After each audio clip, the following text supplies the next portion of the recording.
Balik lagi di Sambar Podcast saling bertemu. Asoy. Nah, gokil juga ya. Oke, ada pepatah mengatakan tak kenal maka tak sayang. Setelah dikenal baru disayang. Izinkanlah kami untuk memperkenalkan diri kami kembali. Namaku Rio, sebelah kiri Lutfi, sebelah kanan Afi. Oke. Kali ini kita akan membahas tentang sekolah inklusi. Sebelum kita masuk lebih dalam, izinkan aku untuk memperkenalkan sedikit sejarah yang aku pelajari mengenai sekolah inklusi untuk membantu kita memahami apa yang akan menjadi tema bahasan kita pada hari ini. Seperti yang diketahui bahwa pada awalnya sekolah inklusi itu pada awalnya anak-anak berkebutuhan khusus itu ditempatkan di satu lembaga pendidikan yang sama yang biasa dikenal di sekolah luar biasa dan terasingkan dan berbeda dengan anak-anak pada umumnya atau anak tipikal kayak gitu. Yang jadi permasalahan adalah fasilitas yang mereka miliki itu sangat minim sehingga menyebabkan sebuah permasalahan ketika misalkan ada anak kebutuhan khusus yang sebenarnya dia punya kemampuan akademik yang baik dan mumpuni untuk dalam belajar tapi terhalang untuk bisa melanjutkan ke jenjang pendidikan yang lebih tinggi. Dan permasalahan itu menjadi wacana banyak orang, salah satunya ada PBB yang membuat konvensi mengenai hal ini dan lambat laun terciptalah konsep sekolah inklusi di mana sekolah tersebut menempatkan anak kebutuhan khusus ditempatkan di satu tempat yang sama dengan anak-anak umum atau anak tipikal. Mereka belajar di satu sekolah yang sama, mereka belajar di satu kelas yang sama. Namun lagi terjadi permasalahan dan kali ini kita akan membahas permasalahan itu satu persatu dan langsung aja buat Lutfi sendiri. Lutfi, permasalahan apa yang paling meresahkan dirimu mengenai sekolah inklusi di negara Selandia Baru ini? Konoha ya. Sebenarnya mungkin lebih memperjelas lagi ya teman-teman mungkin.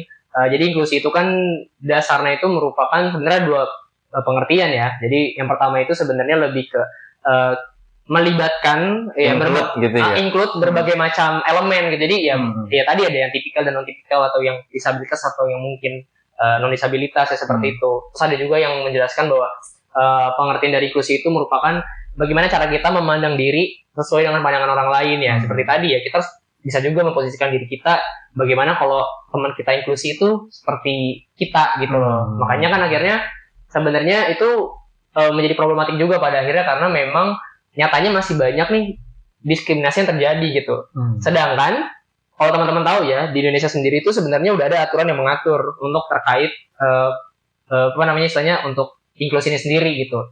Nah itu tuh udah ada dua. Yang pertama kali keluar itu ada di peraturan Kementerian Pendidikan Nasional itu di nomor 70 tahun 2009. Terus yang terbaru juga itu ada peraturan Permendikbud kalau nggak salah nomor 48 tahun 2023. Nah ini tuh dijelasin tentang bagaimana sekolah tuh seharusnya udah memiliki fasilitas atau sarana yang tepat gitu untuk anak-anak berkebutuhan khusus atau disabilitas ya.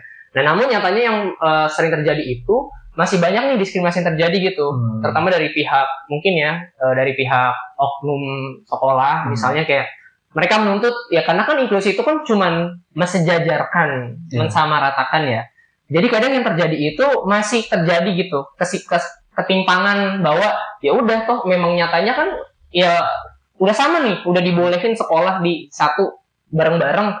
Ya jadi mau nggak mau sudut pandangnya tuh masih yang anak-anak berkebutuhan itu harus disamakan dengan yang anak-anak yang mungkin tipikal seperti itu. Jadi akhirnya banyak ini dari pengalamanku sendiri ya, banyak pasien-pasienku juga yang udah mencoba ke sekolah-sekolah beberapa gitu.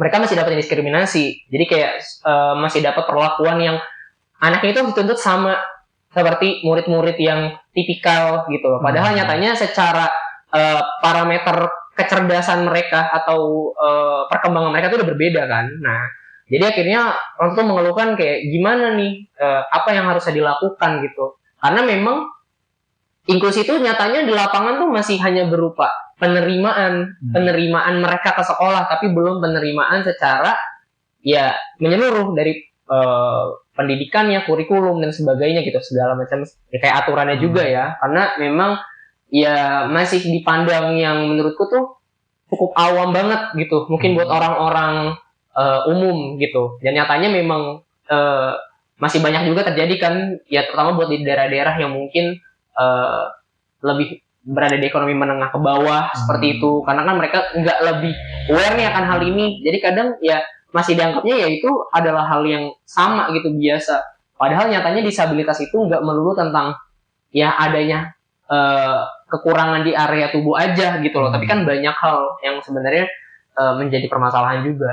Gitu sih, yang Koprat lebih ke belum terrealisasinya peraturan yang apa istilahnya tuh bukan membedakan ya, tapi lebih ke yang memposisikan diri antara siswa berkebutuhan ini dengan ya anak tipikal di sekolah seperti itu. Itu masuk lebih lanjut kayak contoh diskriminasi itu kayak gimana misalkan Pak?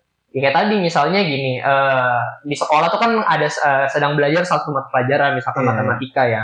Misalnya matematika. Ada satu anak yang mungkin berkebutuhan dan ada anak-anak yang enggak nih. Di satu sekolah ini anak-anak yang tipikal mungkin dapat nilai rata-rata ya kira-kira ya mungkin di 60-70 ke atas. Tapi anak-anak ini tuh enggak nih, yang salah satu ini tuh enggak. Itu tuh kayak kenapa kamu belajarnya kurang segala macam gitu. Padahal ya kalau misalkan contoh kita ambil kasusnya lagi, kalau mungkin anak-anak yang lebih bermasalah terhadap misalkan ID lah, disabilitas intelektual ya, misalkan gitu kan, memang secara apa istilahnya IQ dan kemampuan kognitif dia terhadap penerimaan hal-hal yang baru itu kan mungkin lebih lambat. Jadi mungkin nggak bisa langsung tuh mengejar lebih cepat. Jadi kadang dituntut kayak kamu gimana sih belajarnya kayak gini, kamu kenapa nggak sama kayak teman-teman yang lain. Jadi lebih kayak gitu, jadi kayak enggak, bukan ngeblocking tapi lebih ke yang memahami gitu kalau siswa ini tuh datang ke sini tuh bukan dengan status ya siswa tipikal gitu loh maksudnya. Jadi masih harus mengejar kemampuan temennya gitu. Sedangkan secara progres perkembangan atau kemampuan pasti akan ada perbedaan juga pada akhirnya gitu. Jadi kurikulumnya itu masih menyamaratakan gitu loh. Jadi aspek endingnya tuh intinya ya outputnya anak-anak mau anak disabilitas itu sama gitu. Jadi nggak ada pembeda yang bukan membatasi ya, tapi lebih ke yang memberi ruang sendiri gitu sih akan hal itu. Jadi malah jadinya yang berkebutuhan khusus ini malah yang harus ngejar padahal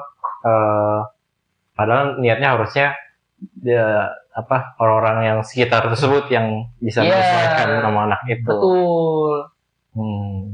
Makanya memang akhirnya jadi banyak ya komplain, makanya banyak sekolah-sekolah anak-anak yang ini nggak merata ya, maksudnya nggak hanya melutang di sekolah negeri, bahkan di swasta pun terkadang begitu. Karena memang yang ku bilang ya mungkin belum ada apa ya istilahnya tuh kayak peraturan yang menghold itu jadi hal yang serius banget gitu. Karena yang dari yang ku baca itu dari peraturan yang nomor 48 itu intinya sih lebih ke fasilitas, terus lebih ke pemberian anak-anak itu nanti ada satu waktu pembelajaran tersendiri yang berbeda dengan anak lain. Jadi harus disediakan kayak semacam satu ruangan khusus buat mereka. Jadi ada beberapa mata pelajaran yang nggak bisa disamain. Terus juga ada kalau nggak salah boleh ngebawa shadow teacher kalau emang dibutuhkan. Nah, tapi kan nyata dan realitanya terkadang ini juga ada salah satu anakku juga pasienku. Jadi dia tuh kan memang ada permasalahan juga, maksudnya berkebutuhan. Jadi dia di sekolah itu sekolah inklusi. Jadi dia belajar tuh kalau dia udah selesai duluan belajarnya, dia tuh akan istilahnya mencari kebutuhan gerak dulu, kayak nepuk-nepuk, yang dimana tuh mengganggu teman-teman lainnya gitu. Dan si pihak sekolah ini itu enggak yang justru memprovide, tapi menjudge dengan aturan kayak kamu tuh nggak boleh begini, ngeganggu teman-teman yang lain.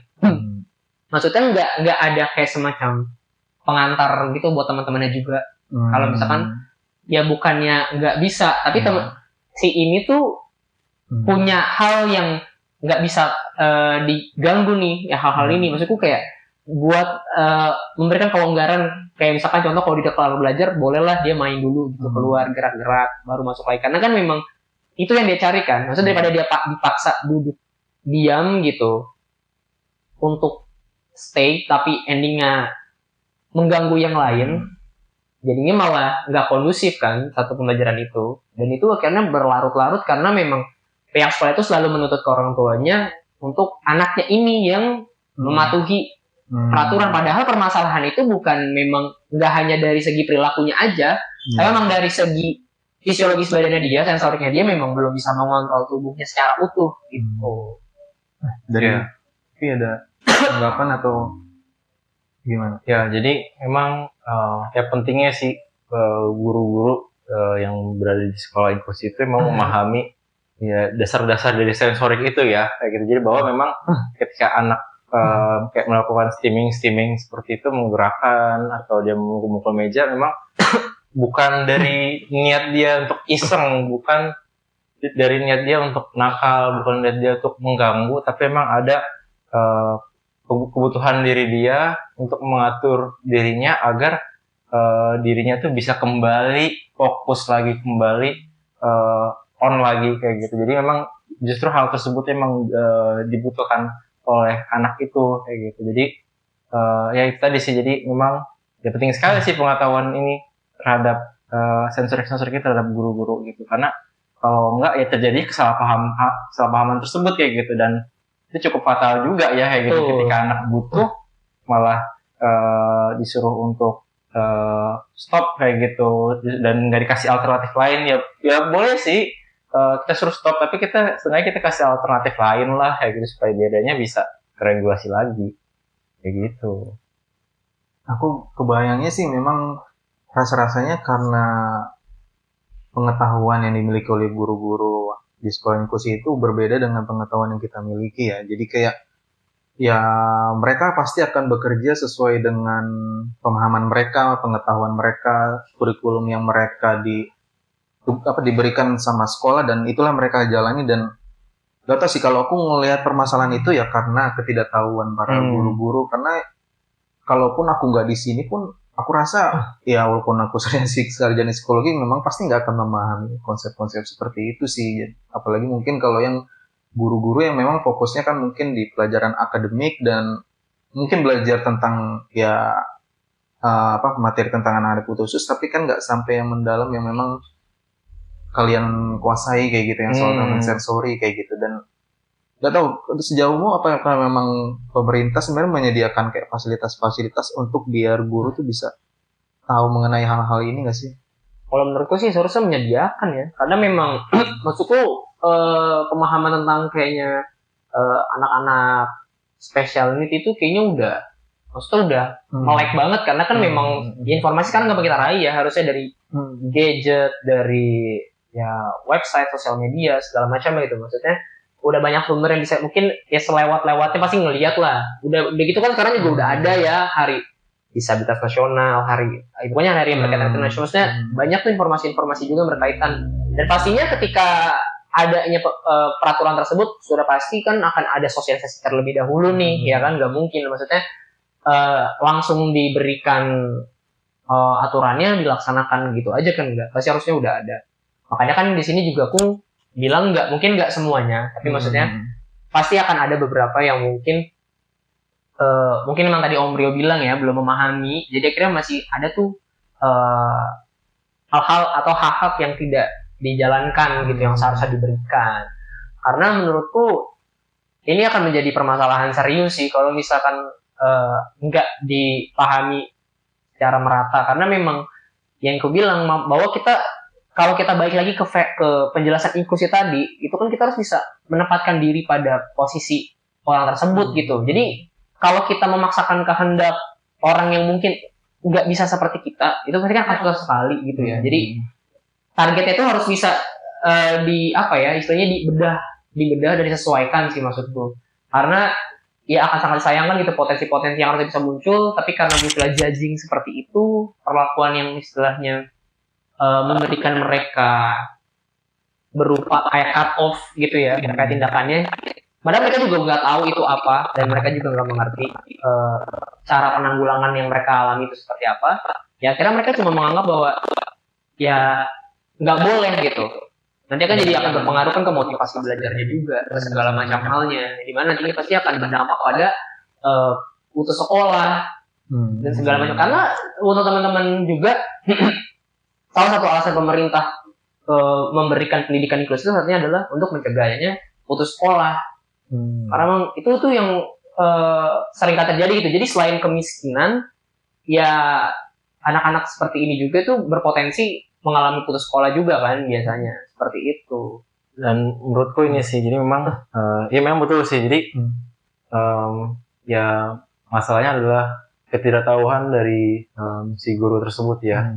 Jadi istilah tuh memang hal tersebut tuh memang sulit ya gitu ya untuk istilahnya kayak membaca kebutuhannya si anak kayak gitu apabila emang dia tidak ahlinya lah kayak gitu seperti itu. Dan bahkan kita pun juga kayak sesama terapis pun seringkali kayak punya pendapatnya masing-masing juga ya kayak gitu. Jadi menurut saya emang optimalnya adalah dalam momen tertentu kayak gitu bisa adalah perkumpulan beberapa guru kayak gitu untuk membahas anak-anak include-nya itu tadi, anak-anak inklusnya itu tadi tentang bagaimana kebutuhan seperti ini dan dari situ juga bisa diinformasikan misalkan anak ini terapi ya, anak terapi juga kayak gitu. Jadi dari orang tuanya juga bisa menyampaikan hal-hal apa yang menjadi kebutuhannya saat di terapi kayak gitu. Jadi karena kan terapis itu dia akan melihat kebutuhan si anak kebutuhan ini secara personal banget kayak gitu. Dan dari situ kan bisa kelihatan nih bahwa ya itu tadi kayak dia ngelakuin hal ini itu sebenarnya bukan karena dia nakal, tapi karena dia mengatur dirinya dia, dan hal seperti itu kan bisa membuat bisa membuat terpahami lah, jadi nggak salah paham lah nih guru-guru sekitar kayak gitu. Ya kalau minimal banget dari guru yang bersangkutan ini yang istilahnya tektokan lah sama orang tuanya yang nanya lah kayak gitu bagaimana di tempat terapinya kayak gitu ya.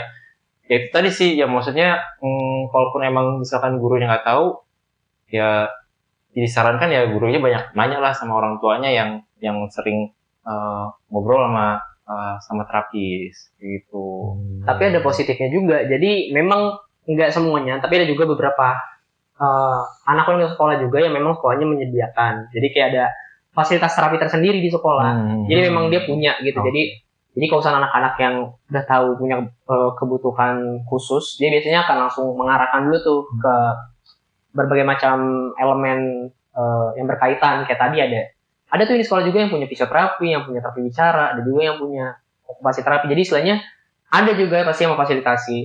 Nah makanya yang aku bilang di sini sih sebenarnya memang yang tadi diperjelas juga tuh ke orang tua. Emang lebih baik. Ada juga sekolah yang kayak gini loh, kayak yang langsung nanya ke orang tuanya terus misalkan kayak terapisnya punya nomor terapisnya nggak? Dia si gurunya langsung yang ngubungin terapis. Kalau di sekolah tuh kayak di tempat terapi tuh kayak gimana? Misalkan mas kayak gitu. Jadi aku jelasin kan kayak misalkan kalau terapi tuh kayak gini loh. Terus kalau dia juga nanya tuh kayak kalau buat saya di sekolah kira-kira apa yang bisa saya lakuin ya gitu. Jadi aku jelasin misalkan kayak harus begini loh mainnya. Kalau saya di sekolah kan lingkungannya nggak sama nih sama tempat terapi. Biasanya misalkan pakai ini aja gitu.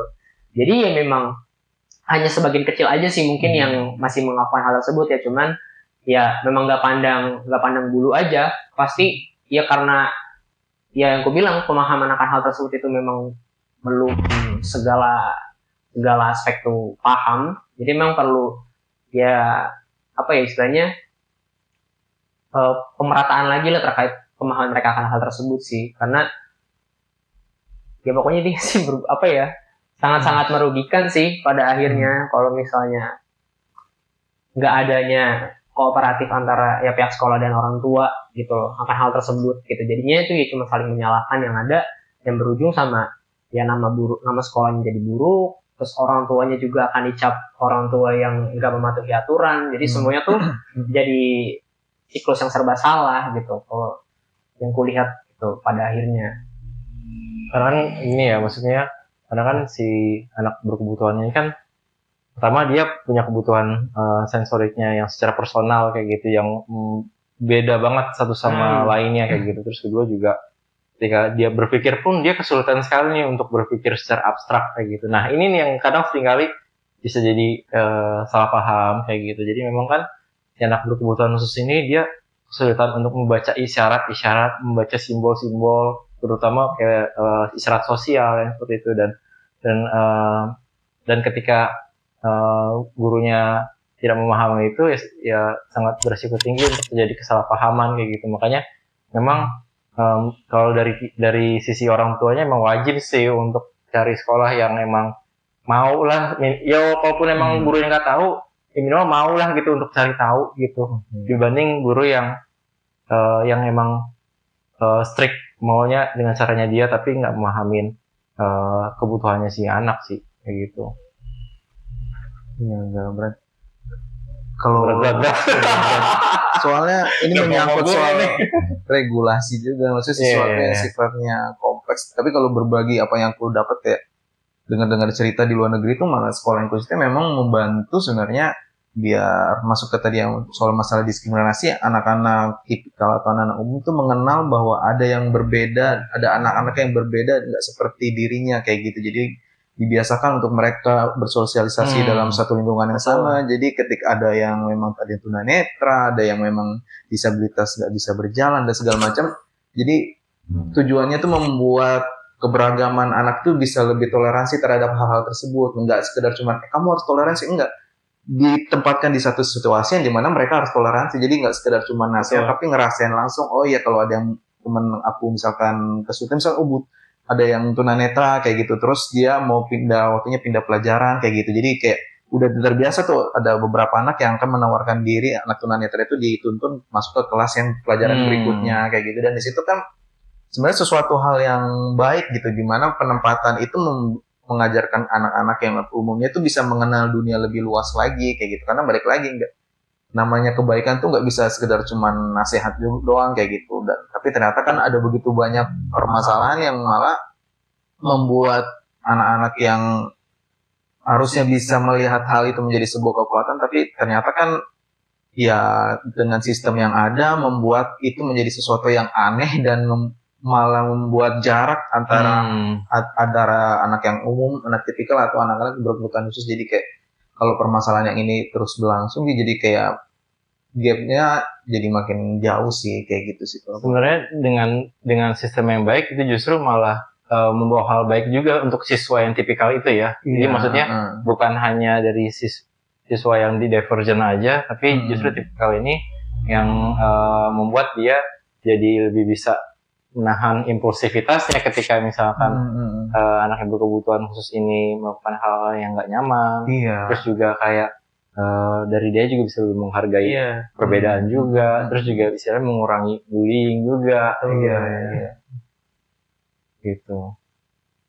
Dari sejauh ini kalau menurutmu sendiri kebayang solusi mungkin yang nyata atau hal yang bisa dilakukan kayak gitu? Karena nggak tahu sih, aku ngerasa itu sih sekompleks itu, karena ada banyak hal yang mempengaruhi untuk akhirnya bisa menciptakan sistem sekolah yang baik ya, mulai dari kementerian, mulai dari ya kepala sekolah, guru dan segala macam kayak gitu sih aku ngeliat. Sebenarnya padahal ya sejauh pandanganku sih kurikulum merdeka ini sesuatu yang sebenarnya mengakomodasi semua hal ini. Ketika misalkan ketika anak memang kemampuan belajarnya belum bisa seperti anak-anak sebayanya, jadi kan harus dibikin kemampuan materi belajar yang sesuai dengan anaknya kayak gitu. Karena yang merdeka belajar nggak diburu-buruin kok. Kalau untuk ngejar materi harus sesuai dengan standar nilai yang ada kayak gitu. Kalau memang belum mampu, dikemas lagi aja program pembelajarannya untuk bisa lebih individual lagi. Karena kan itu sih yang aku tangkap dari media-media yang gue tonton ya, bahwa ya itu tujuan kurikulum merdeka. Jadi kayak anak memang harus bisa dibikin spesifik mungkin, nggak kaku dengan pelajarannya matematika penjumlahan kayak gitu, ayo semuanya ikut, mau ketinggalan nggak ketinggalan ayo ikut kayak gitu. Udah lanjut lagi perkalian ayo ikut, padahal ada anak misalnya berkebutuhan khusus yang memang belum bisa mampu ke situ dan ya akan terseok-seok karena harus mengikuti alur utama yang udah ada. Padahal seharusnya yang dengan kurikulum yang merdeka yang mungkin udah mau dihapuskan juga. Jadinya ya seharusnya bisa memfasilitasi hal itulah kayak gitu sih. Ini kalau aku sendiri sih paling lebih hal-hal yang mikro aja, karena memang kalau untuk ke atas ya permasalahan regulasi itu kan berat maksudnya buat kita masuk ke situ kan. Jadi lebih harapannya sih lebih ke dua aspek sih ya, dari orang tua dan si guru ini itu bisa lebih aware banget nih maksudnya sama kondisi masing-masing peran gitu ya, peran dia sebagai guru, peran sebagai anak, ya peran sebagai orang tua gitu. Kita juga harus melek bahwa banyak sekali hal-hal yang sebenarnya tuh nggak bisa dikaitkan langsung dengan ya perilaku anak, karena memang yang tadi dibilang karena anak berkebutuhan khusus juga cukup variatif dan banyak, karena jenis-jenis juga banyak ya.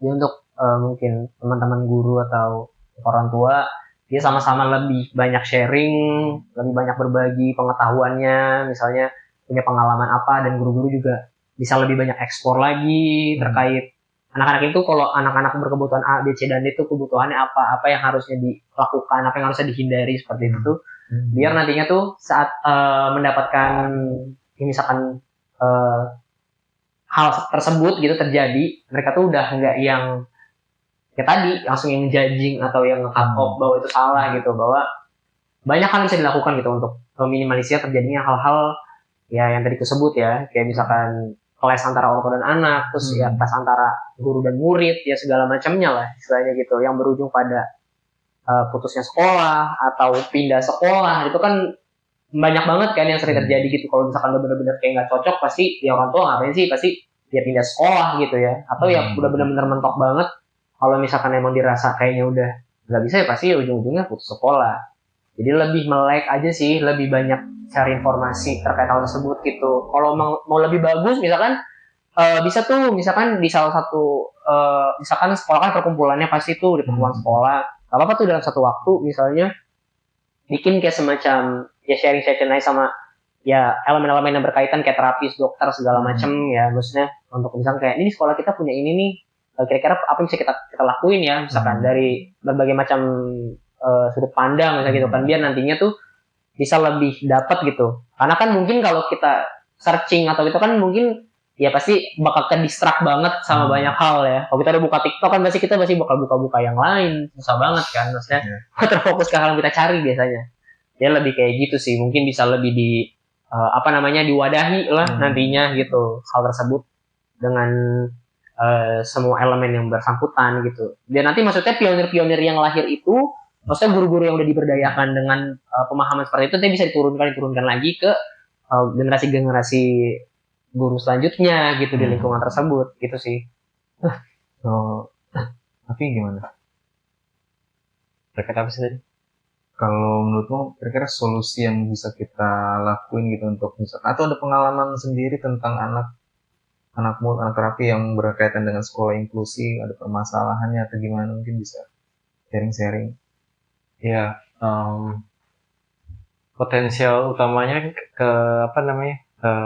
terkait anak yang berkebutuhan khusus kan, mereka sangat berpotensi sekali ya untuk dibully ya oleh teman-temannya gitu. Jadi memang ya baiknya itu tadi ya, supaya biar si anak ini tidak terjadi bullying, ya perbanyak sosialisasi lah ke teman ke murid-muridnya. Terus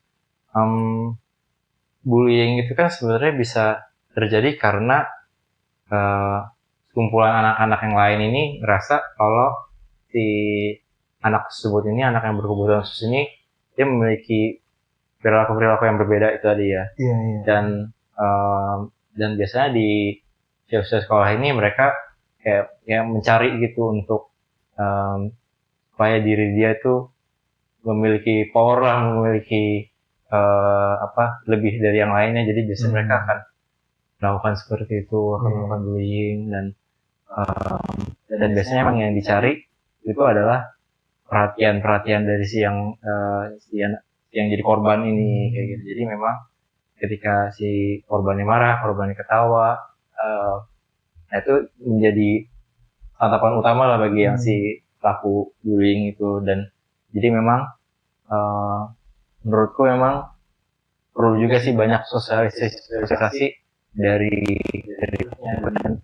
anak yang berkebutuhan khusus ini.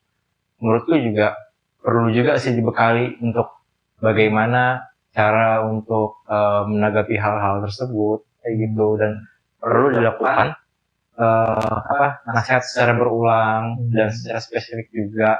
Karena kan ya itu tadi balik lagi ya, karena kan seringkali anak berkebutuhan khusus ini mereka sulit untuk membaca isyarat sosial ya, seperti itu, dan akhirnya dia bingung sendiri, frustasi sendiri, dan itu menjadi makanan bagi yang si pembuli ini kayak gitu. Dan memang perlu juga untuk dari si korban bullying ini untuk yang menyesuaikan sekitarnya kayak gitu. Karena kan memang seringkali yang istilahnya itu ada hal yang bisa kita kontrol lah kayak gitu. Yang paling bisa kita kontrol adalah jadi kita sendiri kayak gitu. Yang lain sih bisa juga, tapi yang bisa sangat kita harapkan ya adalah diri kita sendiri. Jadi kita kasih tahu tuh secara berulang apa yang harus dilakukan. Jadi misalkan ada temennya melakukan bullying, ignore and walking gitu aja gitu. Jadi supaya biar mencegah bullying secara berkelanjutan. Terus juga ya kayak misalkan kita nggak boleh isengin temennya kayak gitu-gitu, dan kita bisa lakukan kayak nasihat secara tegas kayak gitu supaya biar bisa masuk ke dia. Dan ada teknik-tekniknya, salah satunya kayak kita arahin dia ke tembok, nanti kita ngomong sama dia dari sisi itu kayak gitu. Jadi supaya biar dia fokusnya hanya pada ke kita. Nah itu salah satu teknik juga tuh untuk misalkan si korban bullying ini iseng gitu. Kadang gini aja ya, kadang orang-orang kan ngebullying si anak berkebutuhan khusus ini kadang dia juga mungkin iseng tapi emang dia nggak ngerti kayak gitu. Jadi ya utamanya sih emang dari diri sendiri sih, dari si anak itu sendiri sih, supaya untuk mencegah dari si bullying itu gitu. Ini juga ya, memang pasti akan banyak sisi lah untuk kita bisa pendekatan soal permasalahan ini kayak gitu. Cuman nggak tahu, kalau aku sharing-sharingnya tapi bisa ditanggapi juga, boleh nggak setuju juga, kayak ya ketika kita menghadapi satu permasalahan ini yang memang ketika kita merasa bahwa solusi kayak ya aku ngerasa kadang fokus ke pendidikan tuh harusnya gini, pendidikan yang ideal tuh kayak gini, tapi pada akhirnya kritikku itu nggak bisa berdampak buat apa-apa kayak gitu. Dan aku biasanya jadi kegesanku, makanya aku fokus ke aku nggak bisa nih melakukan kritik pendidikan di pendidikan umum di sekolah Selandia Baru ini. Aku fokus di bagaimana aku bisa mengajarkan langsung aja ke anakku kayak gitu. Aku fokusnya adalah bagaimana akhirnya ya udah, ini impian juga sih, cita-cita juga, bagaimana akhirnya aku fokus bagaimana membuat sekolah berbasis keluarga, itu homeschooling kayak gitu, di mana aku punya kritik, aku punya masukan buat dunia pendidikan, aku bisa lakuin perbaikan karena aku sendiri yang menjadi pengajarnya kayak gitu. Bukan aku emang sok pintar segala macamnya, tapi kayak aku ngerasa banyak hal yang sebenarnya ingin diperbaiki gitu, mengenai tentang pembelajaran berdasarkan kekuatan, bagaimana mengembangkan minat dan bakat itu benar-benar sampai anak bisa menjadi ahli, dan kalau bisa menjadi karir buat anak tersebut kayak gitu. Dan itu nggak bisa dilakukan nih di pendidikan yang formal, aku rasa, yang aku ngelihatnya ya. Mungkin ada yang bisa juga, tapi aku ngerasa lebih baik aku langsung yang ngejalanin, walaupun ini masih pertimbangan keluarga juga. Cuman kayak ketika menghadapi sebuah permasalahan, ya mungkin orang tua juga pasti punya permasalahan yang masing-masing. Dan kalau aku melihat secara filsafatnya, maksudnya ya udah, kalau emang permasalahan ini nggak bisa diselesaikan dengan solusi yang ini, kira-kira ada solusi yang lain lagi nggak, sudut pandang yang lain lagi yang memang ketika kita melakukannya tuh dampaknya lebih besar kayak gitu. Karena kayak mungkin kalau berkaca soal gimana sosialisasi dan segala macamnya, mungkin jadi sesuatu hal yang mungkin lebih dalam lagi. Dan tapi yang penting ya apa yang bisa kita lakukan, kira-kira nggak bisa ya nggak berhenti di situ aja kayak gitu sih kalau dari aku sih. Oke. Ya. Itu udah kayak ya paling aku mau share-share itu ya, share-share bahwa kayak kapan sih anak ini bisa masuk ke sekolah inklusi ya, gitu ya. Paling kayak kita bisa lihat kayak utama sih kemandiriannya dia ya. Jadi kayak dia bisa nggak melakukan aktivitas seharian yang menjadi kebutuhannya dia, terpenuhi dia sendiri kayak gitu. Kayak misalkan kayak makan, kayak kayak minum atau pipis kayak gitu, apakah dia bisa melakukan itu sendiri. Terus juga utamanya kayak regulasinya dia atau penenangan dirinya dia terhadap stimulasi yang terlalu over atau terhadap emosi-emosi yang terjadi, apakah dia bisa untuk meregulasi hal tersebut kayak gitu. Karena kan otomatis kan nanti akan terdapat tantangan-tantangan seperti itu ya kayak gitu. Dan terus juga hal-hal lainnya, jadi kayak hal-hal bagaimana motorik halusnya juga kayak gitu, yang istilahnya yang bisa kita lihat apakah dia bisa mampu belum atau di situ. Jadi ya memang harus ini sih, harus melakukan pendekatan yang secara personal sekali ya kayak gitu. Jadi memang kalau mau bilangnya sih cukup luas. Jadi misalkan kalau ada yang nanya ya gitu ya, bisa nggak sih anak saya masuk kayak gitu. Tapi utamanya itu tadi sih, kayak kebutuhan sendirinya apakah bisa dipenuhi, sama regulasi emosi sama regulasi stimulasi sih kayak gitu. Kalau Phil ada masukan lain nggak? Sebenarnya sama sih ya, karena memang kalau kita mau ngukur ya anak untuk siap sekolah inklusi itu pasti kan ya dari segi kemandiriannya dulu ya, karena emang nggak bisa. Ya kalau udah belum bisa mandiri kan pasti akan susah banget nanti buat bergabung ya ke lingkungan yang mungkin nggak ada ya keterlibatan orang tua atau orang yang biasanya ngebantu dia kan. Jadi paling kalau aku lebih ke gini aja sih, lebih ke ya yang tadi itu kan disambung juga tuh tentang permasalahan regulasi ya, karena itu yang paling penting juga, karena selain bisa mandiri itu anak juga harus bisa punya kemampuan mengontrol diri yang baik di sekolah, karena kan pasti akan ada dinamikanya yang tadi kayak bullying ya, ada misalkan sulit dalam belajar segala macam itu pasti akan terjadi. Jadi dari rumah tuh memang udah harus mulai diberikan pemahaman seperti itu gitu, kayak pengenalan strategi-strategi apa aja sih bisa dilakuin gitu kan. Karena kita juga udah pernah singgung juga tuh di episode kita sebelumnya kan terkait regulasi gitu ya, penenangan diri anak itu kan banyak. Nah cuman istilahnya sih lebih ngasih dia alternatif aja, misalkan kayak lagi di sekolah, kalau misalkan kayak tadi kan permasalahannya misalkan anak-anaknya mukul-mukul meja, endang-endang, itu kan kerak nih, kasih alternatif, misalkan anaknya belum bisa nih kira-kiranya kayak iya nih nggak bisa om, misalkan tetap aja tuh maunya lari-lari, kasih alternatif misalkan kasih dia kertas pensil, suruh dia gambar-gambar, dia coret-coret, jadi lebih banyak ngasih dia apa istilahnya pengalaman yang bisa nanti dia terapkan di situasi tertentu ya seperti itu. Kalau misalkan kayak tadi gerak ya bisa gambar-gambar, atau misalkan bisa ya coret-coret atau apapun itulah yang berkaitan sama gerak, atau ya kasih kayak bawa tuh satu mainan apa yang bisa dipencet-pencet kayak Play-Doh atau apa, nggak apa tuh dibawa aja buat ya dia ramah-ramah sendiri buat ngekompensasi geraknya dia. Atau ya kalau misalkan kayak anaknya tuh lagi butuh banget kayak banyak lah istilahnya, tapi biasanya kan yang paling kelihatan banget kan kegerak ya anak-anak itu yang susah banget buat dikontrol maksudnya, karena terlihat banget mengganggu situasi kelas ya. Betul. Gerakan itu paling kan ya itu sama ya suara kayak ya teriak-teriak atau apa ya kayak gitu. Jadi lebih ngekondisiin strateginya sih kalau menurutku gitu yang perlu dilakukan gitu. Jadi jangan untuk ke satu hal aja gitu, karena memang susah buat kita garis bawahi gitu ya. Maksudnya terkadang kita juga ya orang-orang dewasa juga kan pasti susah, maksudnya buat di situasi kita yang benar-benar udah burn out banget, yang udah benar-benar kayaknya ya stressful banget.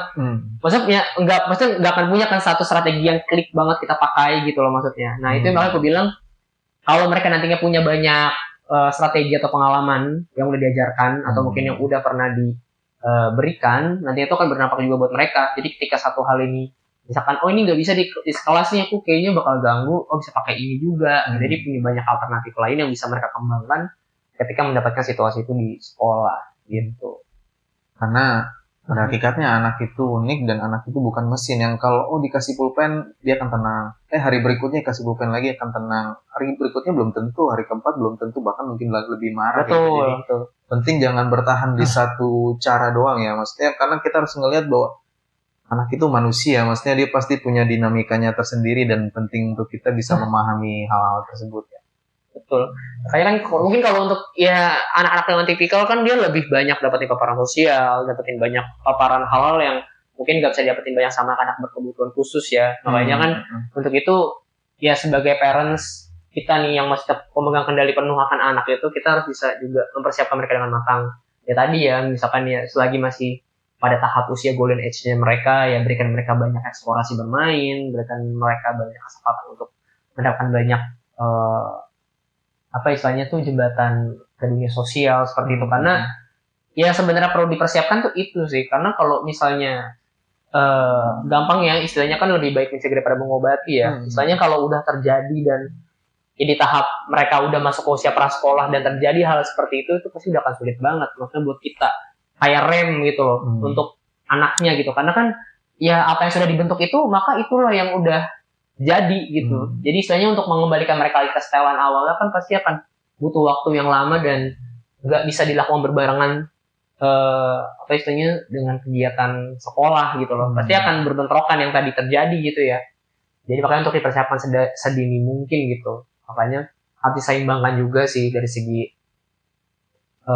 apa hak-hak yang perlu anak terima itu juga jangan sampai diabaikan. Kalau menurutku seperti itu. Karena ya kalau persiapannya akan panjang sekali gitu. Jadi biar kita sama-sama bisa punya persiapan tersendiri. Ya kalau menurutku seperti itu. Jadi sebelum yang tadi bisa kita melihat dari kemandirian anak segala macam gitu sih.